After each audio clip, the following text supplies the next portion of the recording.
Hi guys, आज एक नए वीडियो पे रिएक्ट करने वाले हैं। आज हमारे साथ मेरे दो भाई जुड़े हैं।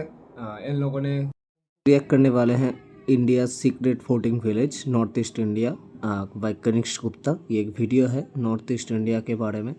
तो चलिए शुरू करते हैं। इंडिया के नॉर्थ ईस्ट में एक बहुत ही अनोखी चीज देखने को मिलती है। एक लेक पर तैरती ये घास से बनी रिंग। इंडिया के नॉर्थ ईस्ट में एक बहुत ही अनोखी चीज देखने को मिलती है। एक लेक पर तैरती ये घास से बनी रिंग।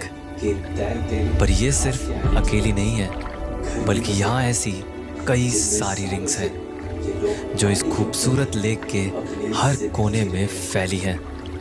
पर कमाल की बात यह है कि इन तैरते घास के आइलैंड्स पर घर भी बसे हैं, जिनमें सालों से ये लोग पानी के ऊपर ही अपनी जिंदगी जी रहे हैं।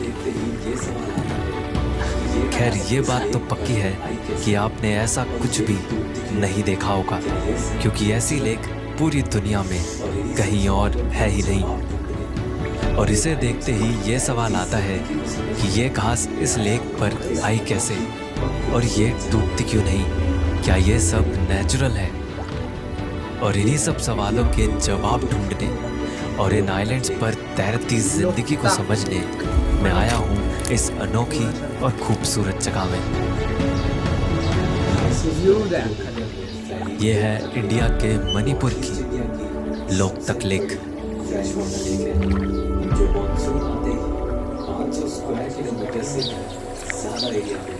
250 स्क्वायर किलोमीटर में फैली Loktak lake north east India की सबसे बड़ी फ्रेश वाटर लेक है, जो मानसून आते ही 500 स्क्वायर किलोमीटर से भी ज़्यादा एरिया में फैल जाती है।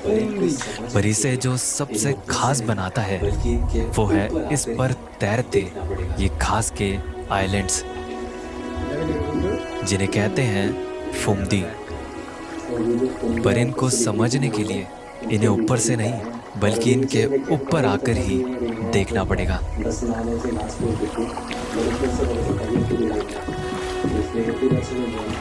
तो अभी जो फुमदियाँ ऊपर से दिख रही थी गोल गोल, उनके बीचों बीच जा रहे हैं। और अभी नीचे से देख के ऐसे पता ही नहीं चलता कि ये रिंग है या फिर क्या है, बस नॉर्मल से घास फूस दिखती है। बट ऊपर से पता चलता है कि ये पूरी रिंग है, तो इसलिए पूरा अच्छे से ड्रोन से दिखेगा।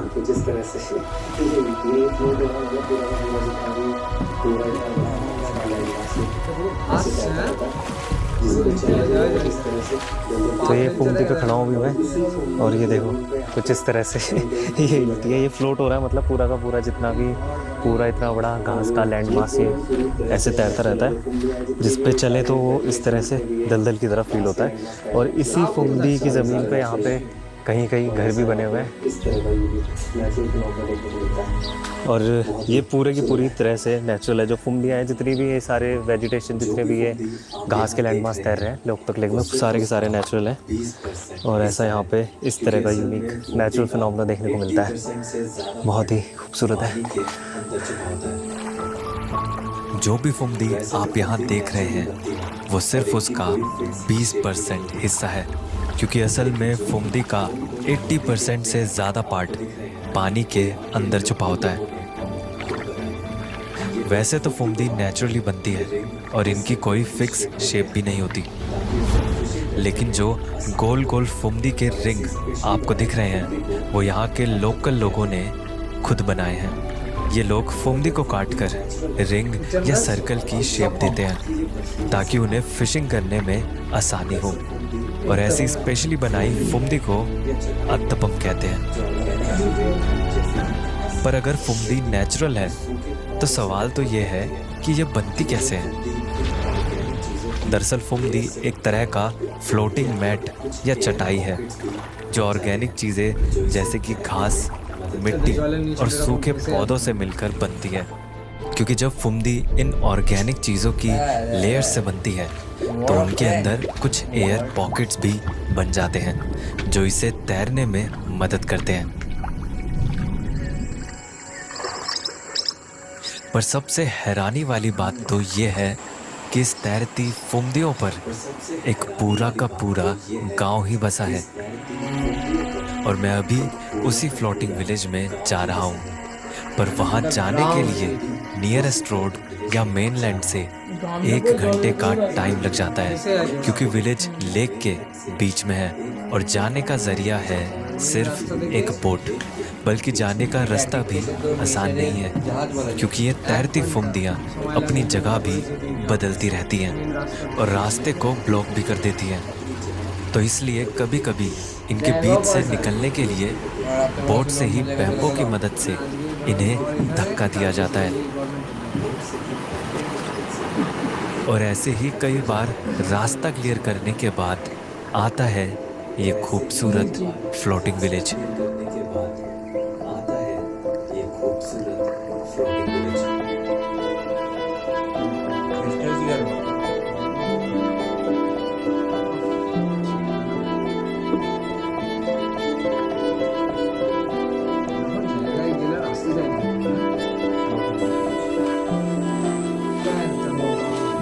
देखो ज़रा किस तरह की ज़मीन पे ये लोग रह रहे हैं। और यही है फ्लोटिंग विलेज की पूरी ज़मीन, जिस पे पूरा का पूरा गांव बसा हुआ है। इतने सारे घर बने हुए हैं और इन्हीं घरों के अंदर जाकर मैं पता कर रहा हूँ कि ये लोग रहते कैसे हैं और कैसे यहाँ पे इनकी लाइफ चलती है। इस तैरते गांव में सिर्फ कुछ गिनती के ही घर हैं जो पूरी दुनिया से डिस्कनेक्टेड है। ना ही यहाँ तक कोई डायरेक्ट इलेक्ट्रिसिटी पहुँचती है और ना ही कोई पाइपलाइन।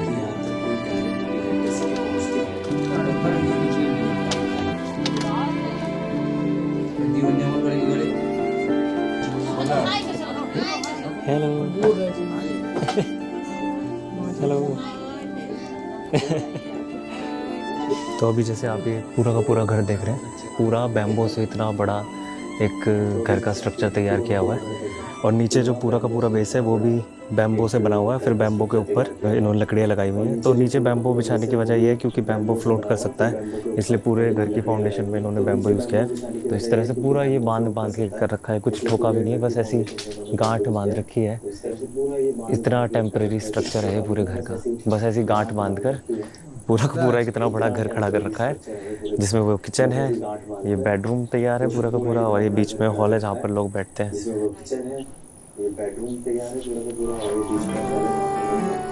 इन घरों में रहने वाले लोग मेइतेई कम्युनिटी के हैं और यहाँ की लोकल लैंग्वेज को ही समझते हैं। तो मुझे इनसे बात करने में थोड़ी मुश्किल हो रही थी। थोड़ी हिंदी नहीं, हिंदी बिल्कुल नहीं। इंग्लिश नहीं इंग्लिश।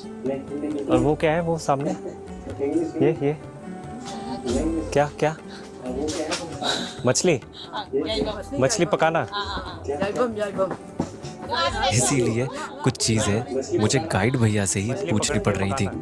ये क्या चीज़ है, ये पूछ रहा था मैं। ये जो मछली, उसके ऊपर मछली बैठेगा, उसके बाद आग जला देगा। तो ये हिंदी में क्या बोलता है मालूम? मछली पकाने के लिए है। मछली पकाने के लिए नहीं, मछली मतलब उसके ऊपर मछली डाल देगा और आग जला के ऐसा ही सुखा देगा। सुखाने के लिए है मतलब मछली, ताकि वो खराब ना हो लंबे टाइम हाँ तक। अच्छा, स्टोर करके रख सके मछली। अब ये जगह चाहे दुनिया से कटी हो, पर यहाँ ज़रूरत की हर चीज़ मौजूद है। और यहाँ पर ये मेरे पीछे एक किचन है जहाँ पर इन्होंने चूल्हा अच्छा खासा चूल्हा रखा हुआ है, वरना ये लकड़ी का ये चूल्हा भी यूज़ करते हैं। तो ये चूल्हा रखा हुआ है। ये सिलेंडर भी बोट के थ्रू आए हैं, बोट के थ्रू ही जाते हैं सिलेंडर वगैरह, इनके पास गैस भी ऐसी पहुँचती है। और वहाँ कुछ बैटरीज रखी हैं जो सोलर पैनल से चार्ज होकर यहाँ पर इलेक्ट्रिसिटी को पहुँचाती हैं इस विलेज में। अब इस फुमदी पे बने घर पर ज़्यादा भारी फर्नीचर तो नहीं रख सकते, इसलिए बेड के लिए भी इनके पास एक जुगाड़ है। तो ये जो इनका बेड भी है वो भी इन्होंने पूरा नीचे बैम्बू लगा के और उसके ऊपर ऐसे लकड़ी का फट्टा लगा के बनाया हुआ है। मतलब बेड भी बैम्बू के ऊपर ही है, तो बैम्बू के ऊपर ही ये लोग सोते हैं और उसके ऊपर एक गद्दा डाला हुआ है। यहाँ रहने का तो सब समझ आ गया, पर यहाँ पीने का पानी कहाँ से आता है? तो यहाँ पर लोग पीने के पानी के लिए लेक का पानी यूज़ करते हैं, जिसमें ये लोग ये एक तरह का केमिकल है, कुछ मेडिसिन है, उसको यूज़ करते हैं और इसको पानी में डाल के घुमाते हैं, इसको निकाल कर पानी को ऐसे ही छोड़ देते हैं और फिर वो पानी पीने लायक हो जाता है। मतलब इस तरीके से पानी को यहाँ ड्रिंकिंग वाटर को साफ़ करके पिया जाता है। दरअसल ये है एलम या फिटकरी, जिसे पानी में डालने से पानी की सारी गंदगी नीचे बैठ जाती है और एक हद तक पानी साफ हो जाता है। तो एक तरह से लेक का ही पानी है जो पीने में यूज़ हो रहा है, चाहे वो नहाने धोने में यूज़ हो रहा है और या वो फिर कुकिंग में यूज़ हो रहा है। और जो कुकिंग का पानी है वो एक तरह से लेक का डायरेक्ट पानी यूज़ होता है, सिर्फ ड्रिंकिंग वाटर को ये इससे साफ़ करते हैं। तो इस तरह से यहाँ का पानी चलता है।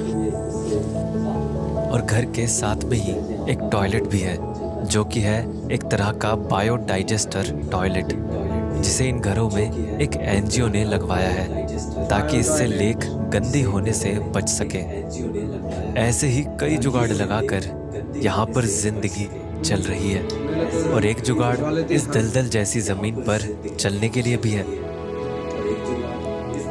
ये आप देख सकते हैं जैसे कि पूरा एक बैम्बो का वो डाल रखा है, पूरा एक बैम्बो का डंडा डाल रखा है और ऐसे कई सारे बैम्बो रख के एक गली बना रखी है ताकि जिस पे पैर रख के चल सके, क्योंकि ये देखो पूरा हिल रहा है, पूरा फ्लोट हो रहा है और मेरे को भी खड़ा होना भी मुश्किल हो रहा है।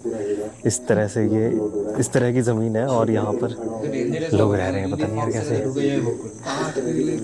इस पर चलना कितना मुश्किल है आपको मेरे गिरने से पता चल जाएगा।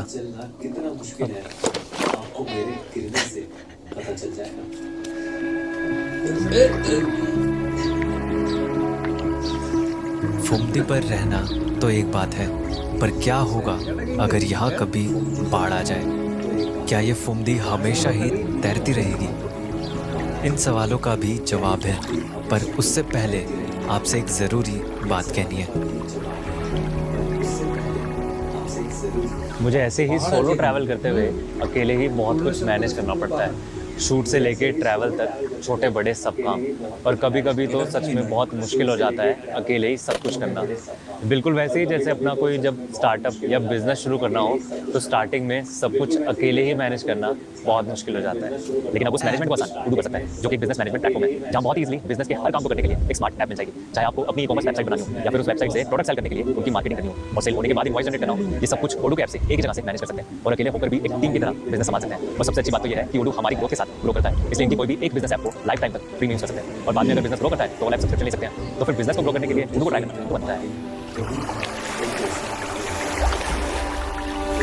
लोकतक लेक का पानी कभी भी एक जैसा नहीं रहता, बल्कि ये सब फुमदियाँ भी हमेशा नहीं तैरती, क्योंकि लोकतक लेक एक शैलो या कम गहरी लेक है, तो ड्राई सीजन में पानी की गहराई बहुत कम हो जाती है।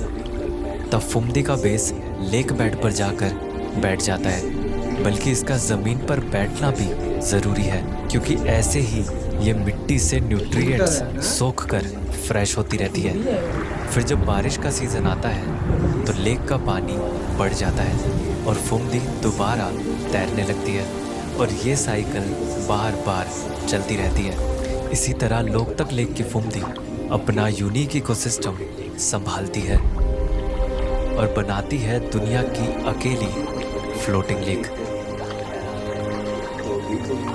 पर अगर आप इन फुमदी पर बने घर देखकर ही हैरान हैं, तो अभी तो इनका एक और करिश्मा बाकी है, क्योंकि लोकतक लेक में एक इतनी बड़ी फुमदी भी है जिस पर पूरा का पूरा नेशनल पार्क है।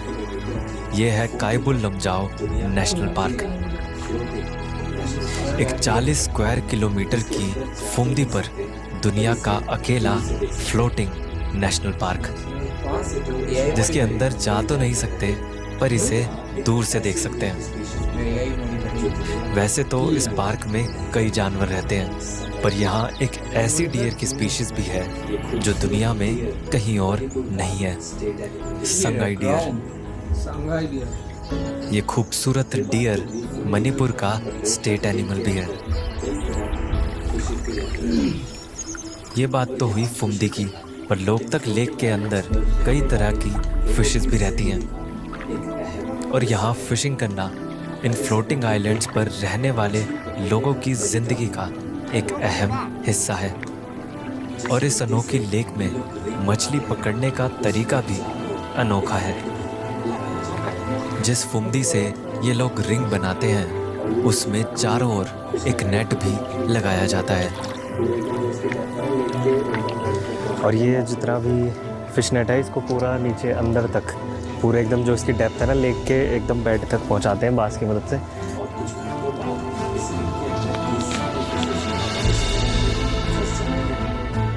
और कुछ घंटों बाद इस रिंग के अंदर की सारी फिशेस इस नेट में फंस जाती हैं और फिर कई लोग एक साथ नेट को खींचकर बाहर निकालते हैं, जिसके अंदर से हजारों की तादाद में मछलियाँ बाहर निकलती हैं, जो कि अलग अलग साइज और टाइप की होती हैं।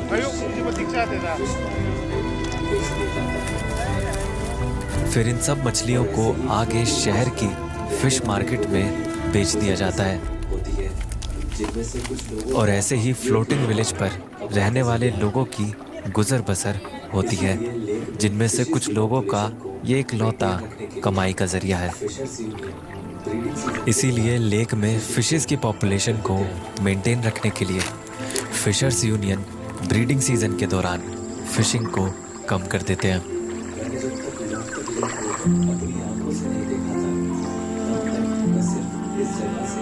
मैंने जब तक लोकतक लेक को अपनी आंखों से नहीं देखा था, तब तक मैं सिर्फ इस जगह से अनजान नहीं था, बल्कि इस बात से भी बेखबर था कि दुनिया में ऐसी कोई जगह होती भी है। एक लेक पर ऐसे तैरते आइलैंड्स का होना, जिनकी ज़मीन पर चलना भी मुश्किल है, उस पर घरों का होना। बेशक नेचर और इंसान के तालमेल के बिना ये होना नामुमकिन है।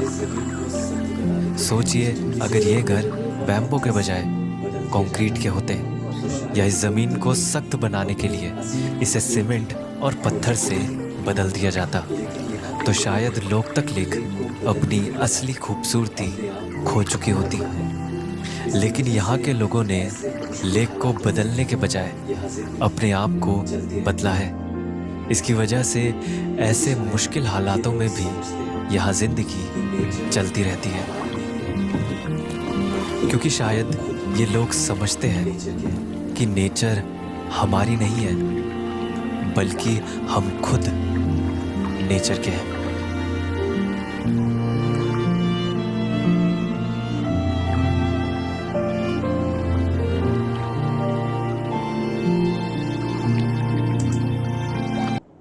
তো কেমন লাগলো কলকা? কিছু বলো। লোকটাক লেক মণিপুর যাবে ঘুরতে যাবে? পয়সা নেই। বঙ্কুদা কিছু বলো, কেমন লাগলো? ভালো লেগেছে। ভালো লেগেছে। মণিপুর ভালোই জায়গাটা, কিন্তু মণিপুরের যে এই বৈশিষ্ট্য হতে পারে সেটা আমি কোনোদিন জানতামই না। মণিপুরে আরো ভালো ভালো জায়গা আছে দেখার। এটা তো শুধু একটা সিক্রেট ফ্লোটিং ভিলেজ গেল। আর এই জন্যই তো আমাদের ইন্ডিয়া অবশ্যই, সেই জন্যই তো গভর্নমেন্ট বলছে যে নর্থ ইস্টে তোমরা ফোকাস করো, অরুণাচল প্রদেশ ঘুরতে যাও। কি খালি দার্জিলিং, জলপাইগুড়ি, শিলিগুড়ি ঘুরছো? একই তো ব্যাপার। হ্যাঁ, খালি দীপুদা পশ্চিমবাংলায় থাকেই, দার্জিলিং, পুরী, দীঘা। तो ठीक है जी गाइस, मिलते हैं किसी और वीडियो पे। Subscribe to Ganesh Gupta.